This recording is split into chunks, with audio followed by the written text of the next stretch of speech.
I'd like to question, you're just saying about the cost cutting and stuff, but correct me if I'm wrong here, but I believe the pay scale is laid out in the bylaws, is that correct? And like and Stacy especially said about it.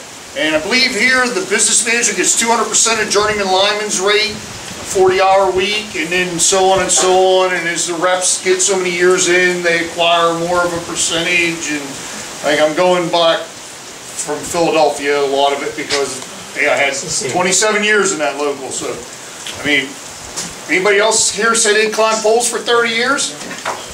I didn't think so.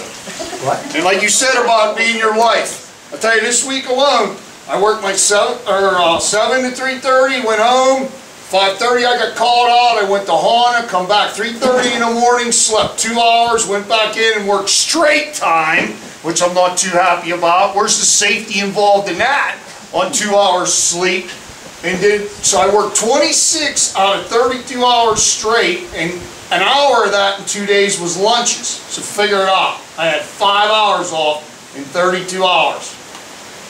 I'm over the no pay and the straight time with no sleep. I am over it. This company is plantation. They'll send you home at 6 o'clock in the morning so they can bring you back at 7 and pay you straight time. Where is the safety in that? That's against the laws even for CDLs because your hours of service. What are you guys going to do about that? Good on, Carl. You okay, Scott? Yep. Number one is that what he's talking about, there's a letter of agreement, unless it was changed in the last 8 years, we had a letter of agreement that stated that if you stayed at work till 5, I think it was 5:30 or 5 o'clock in the morning, if you worked more than so many hours in that work day, that you would continue on straight time and then go back to double time. But there's a letter of agreement that I'm going to go look for. You know, if it was changed, then I'm going to work toward getting that thing back. But I'll tell you, you know, I hear what you're saying, because did they send you home at noon? Nope. They worked you all the way to 3:30? I worked my normal day Tuesday, 7 to 3:30. I went home 5:29, I believe. I got the call. We went out with the Hana, changed 2 cans, come back at 3:30 in the morning Wednesday, went home. Time I got down to Key A, I slept 2 hours, got back up, come into work, worked 7 to 3:30 again Wednesday for straight time. Right. Now, another thing they come up with this decree, oh, I'm not even allowed to go get a meal. Now, where am I to get time to pack a lunch and all this? Yes, I totally agree with you. What he's talking about is something that needs to be addressed. And I'm going to tell you something, it needs to be addressed not only in negotiations, because the collective bargaining agreement is a living document.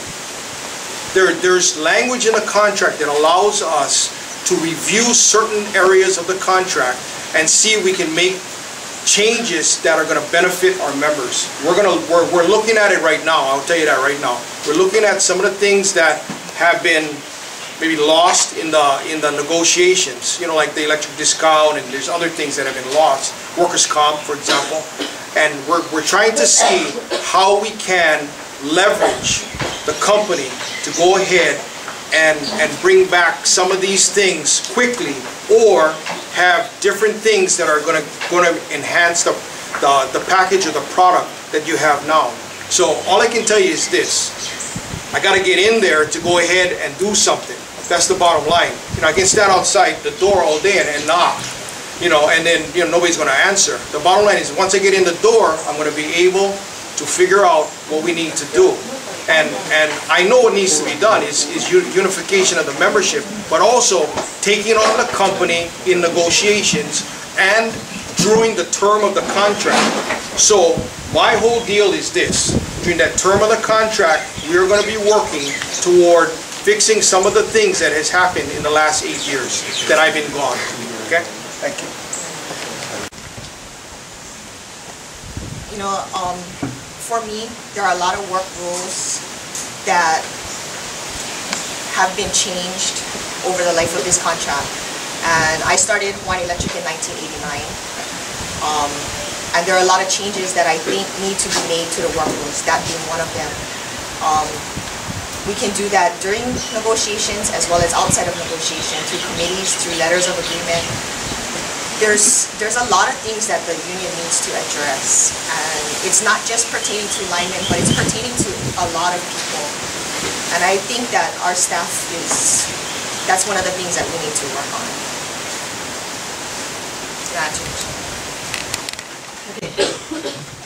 I know where you're coming from because I'm from the field. We don't want to go out there working unsafe because they always preach safety. We don't want to do anything that we're not supposed to, what our working foremen won't do. So being that we're members, we want to fight for the same thing. We want to go out there and want to tell them, we had it, we want it, and we're going to get it back. We're going to commit ourselves to get it back. Because otherwise, I got to go back and I got to do the same thing, work the 12 hours, go home 2 hours, and then come back, not have a meal in between. No, we don't do that.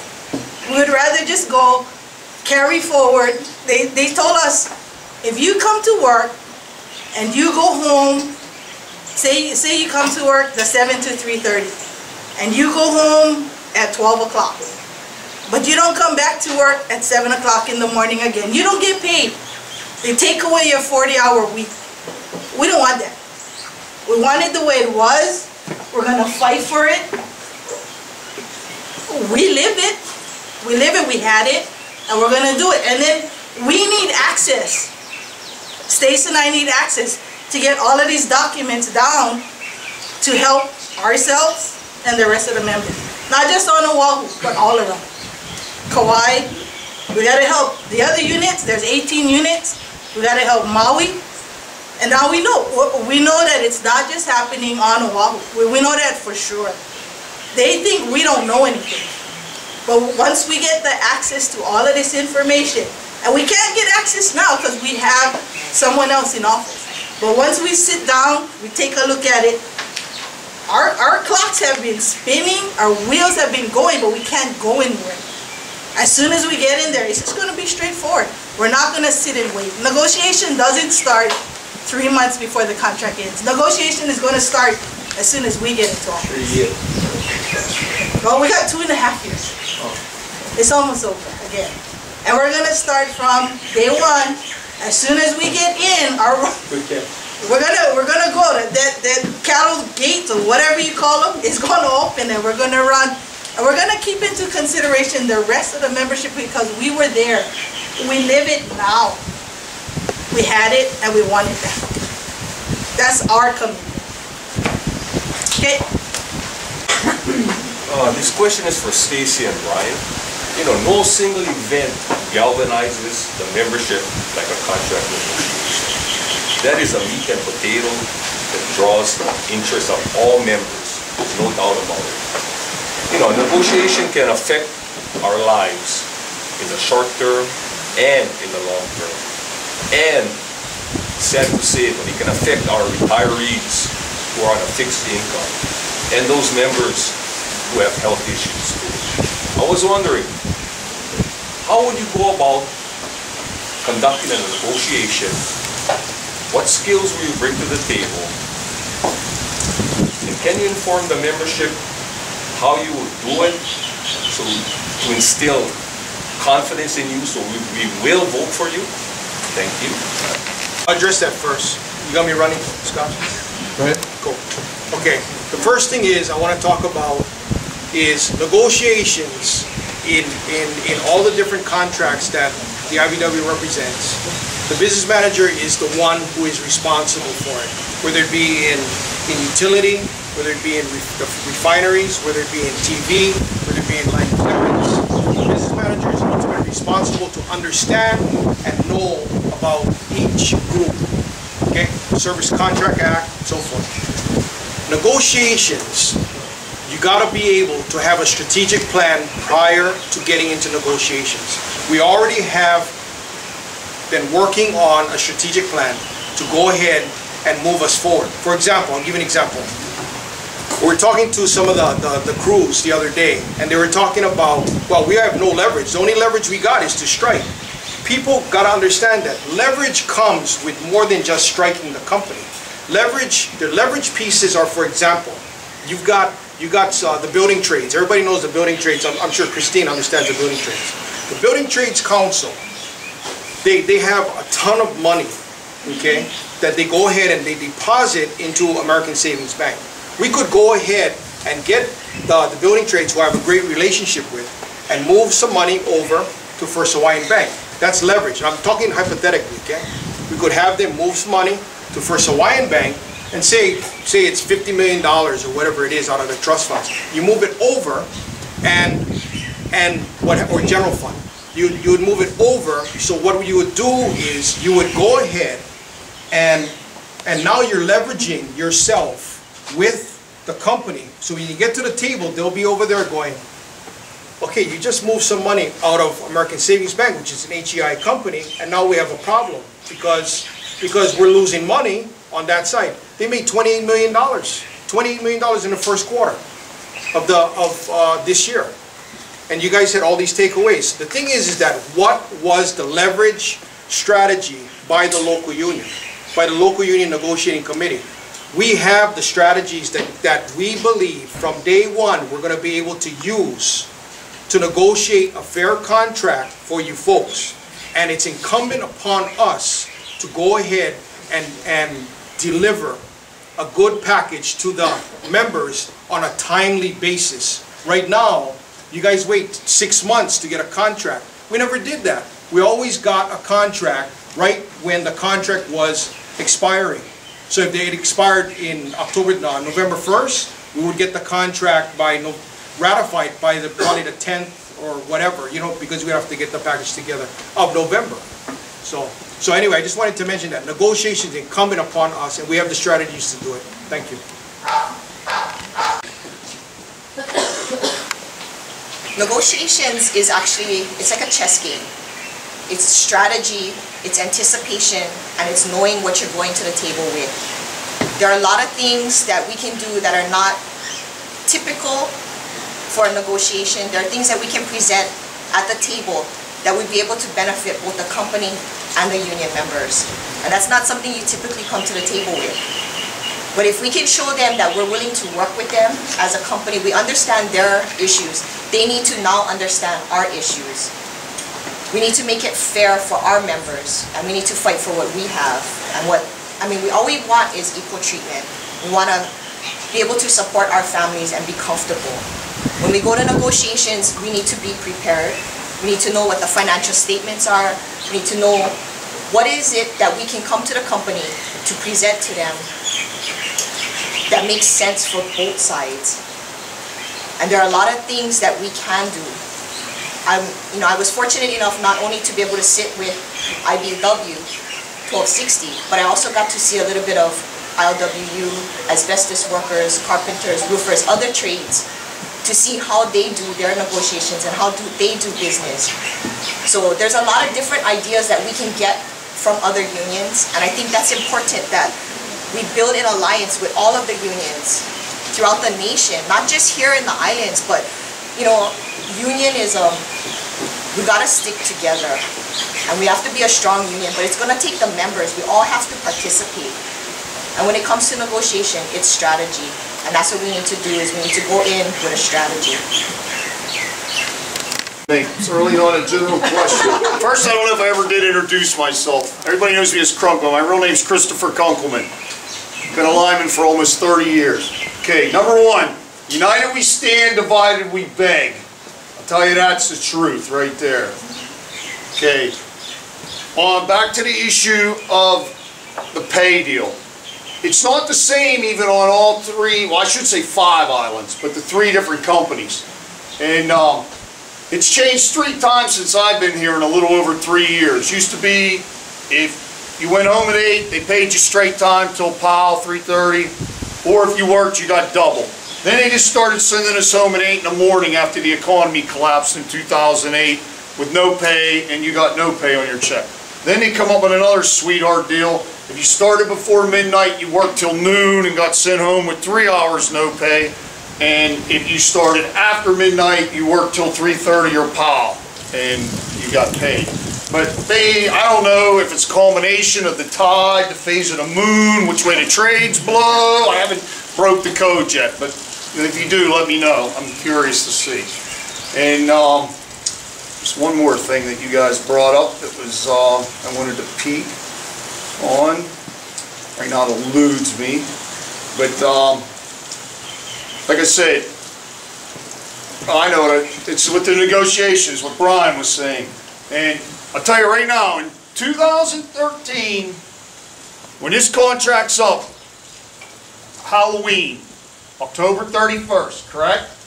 If you don't have a contract, like you said, and you don't strike right there, all is lost. Guaranteed. Because we already lost 2 months retroactive pay this time around. Because they wouldn't go back past the first of the year because they don't want to reopen the books and have to have it re-audited and everything. And I'm telling you right now, it's weak. Very weak. Look at this. 230 some bargaining unit members. And this is like a union meeting. You got, if you're lucky, 10%. The strike deal. I realize Maui Electric never strike before. I think one time on Oahu, but that's before the companies were all under HEI. Correct? Am I correct? Okay. Very weak. We should have struck Friday night. As soon as 3:30, we should have been striking. It was weak. We don't know we're striking. Monday, Sunday, whatever day. And then, oh, we got a tentative agreement. Big deal. We got a tentative agreement. It wasn't ratified. And then half the people didn't strike. That is where it lost momentum. Right there. That was the killing blow. Right there.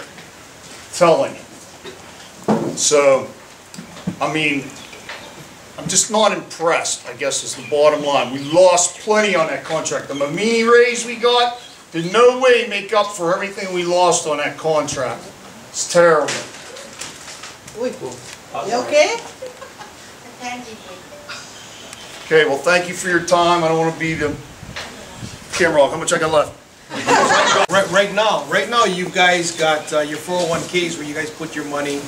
You know, and you guys are basically individuals, but actually you're a big block.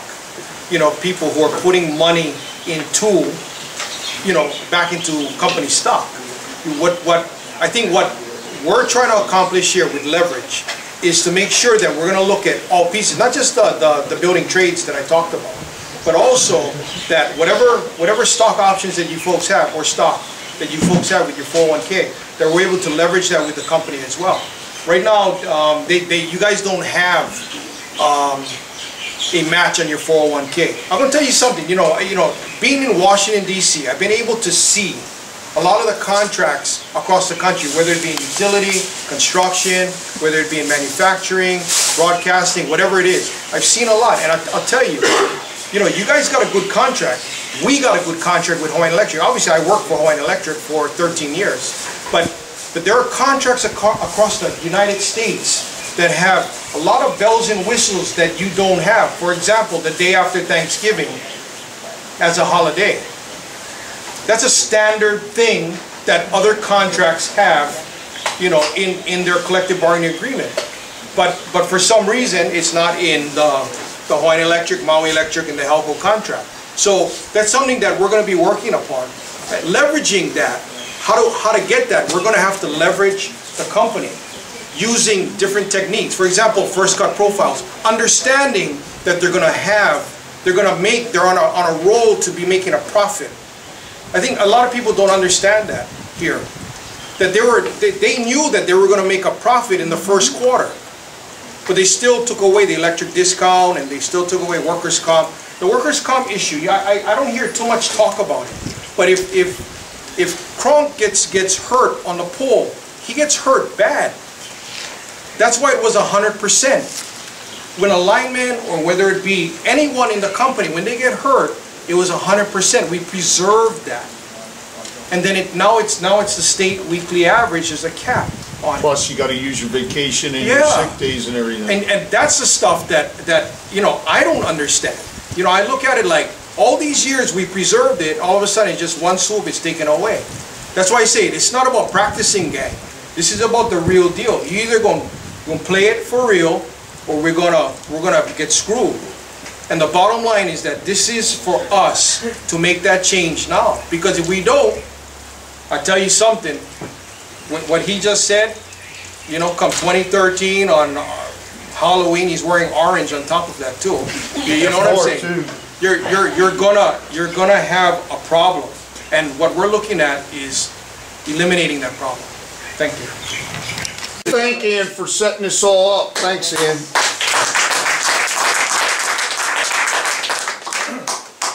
Zoom in that close. 12 in attendance and thousands on Facebook. I want to thank everybody for responding really well to this invitation, especially Brian, Stacy, your team, and Mike Britton. I didn't expect him to come, but that's great. And we get to see a face. We know who we're talking to. It's our sister company. This is what I wanted. I had hoped maybe somebody from Big Island would have joined in too. You know, then we get some bond going and sort of build up what we had in the past. I know we used to have baseball games. We used to go to Hilo one year, Oahu one year, Maui one year. Things like that, golf, tennis, bowling. We had all of those things, but it's all gone now. I'd like to see you guys rebuild it. I'll be retiring shortly, so I'm leaving that up to you guys to carry on and build this bond. And maybe I'll come back once in a while and help, be in the background. But I thank everybody on Facebook that supported this, because there was no malicious intent meant for it. It was just to bring people together, for people to meet one another and get, like, you know, what we had here. Stacy, you did a great job. I applaud you. Chris, Brian, your team, Mike for coming over, Seamus, and also Mark back there, and Donna for talking up, you know, showing up. I wish more people would have shown up, but hey, you guys missed it out on the grub. You got really good grub. So anyway, thank you very much and good night.